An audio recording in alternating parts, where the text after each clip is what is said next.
Une pétition contre l'abattage de 170 arbres à Argenteuil a été lancée concernant le projet de bus en site propre. On en parle avec Alexis Boniface, coprésident de l'association Groupe National de Surveillance des Arbres. Le groupe national de surveillance des arbres est une toute jeune, mais néanmoins de plus en plus influente association qui chaque jour est sur tout le territoire national pour défendre des arbres qui nous apportent tellement en termes de climat, de santé publique, de qualité de l'air et qui apportent aussi évidemment tellement aux oiseaux, aux insectes, aux chauves-souris, tous les autres animaux dont la population malheureusement ne cesse de baisser en Île-de-France, mais comme dans la France entière. Alors pour une voie de bus dite en site propre, le département du Val d'Oise, la région Île-de-France et la mairie d'Argenteuil prévoient l'abattage d'environ 170 arbres.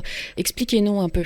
C'est paradoxal parce qu'on nous parle de projet de bus en site propre, alors que 170 arbres doivent être abattus pour créer cette voie de bus et que les arbres permettent justement de purifier l'air. Le problème, c'est que les décideurs ont trop tendance à élaborer des projets comme si les arbres n'étaient pas là, comme s'ils étaient finalement des objets gênants que l'on pouvait faire disparaître en balayant d'un revers de main tout ce que les arbres peuvent nous apporter. Les arbres, ils sont là, parfois depuis des décennies, et les abattre en annonçant qu'on va en planter d'autres à la place, à d'autres endroits, est une aberration à bien des égards. Et d'autant plus que là, ce sont des alignements de marronniers, il y en a donc 170 comme vous l'avez précisé, et ce sont des arbres qui ont une cinquantaine d'années environ. Lorsque l'on replante, déjà il n'est pas prévu de replanter des arbres sur tout le tronçon, et lorsqu'on replante des arbres, un jeune arbre déjà a des difficultés à vivre. Je ne sais pas si vous l'avez remarqué, mais lorsque l'on se promène, on voit souvent des jeunes arbres morts parce qu'ils nécessitent un entretien, ils ont besoin d'eau, beaucoup d'eau, les premières années en tout cas, et donc planter des jeunes arbres, déjà c'est un coût financier pour le contribuable. Il n'est pas sûr qu'ils tiennent dans le temps, et en plus ils ne nous apportent pas évidemment les mêmes bienfaits parce que leur masse foliaire, donc leur quantité de feuilles,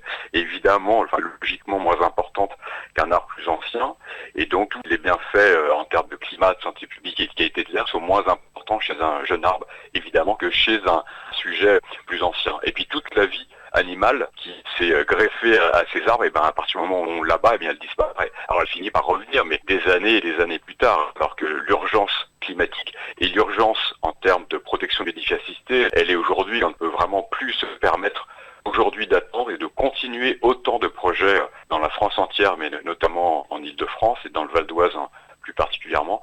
On ne peut plus vraiment se permettre de continuer à mener autant de projets qui ne respectent pas les arbres existants.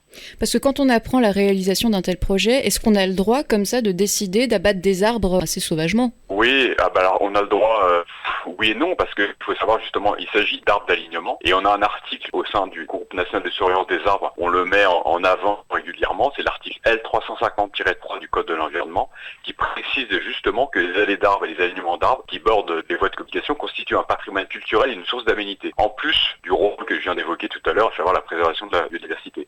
Et à ce titre, ils bénéficient d'une protection. Donc les abattre, déjà il faut demander une dérogation, normalement ils ne sont pas censés les abattre, sauf en cas évidemment de force majeure, à savoir des problèmes sanitaires qui pourraient remettre en cause la sécurité des citoyens, mais sinon il n'y a pas de... ces arbres sont protégés.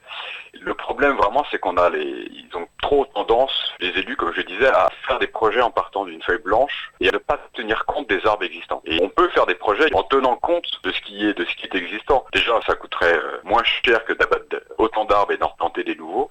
Et en plus, pour toutes les raisons aussi que je viens de vous dire, les arbres anciens sont beaucoup plus utiles que les jeunes arbres. C'était Alexis Boniface, coprésident de l'association Groupe National de Surveillance des Arbres.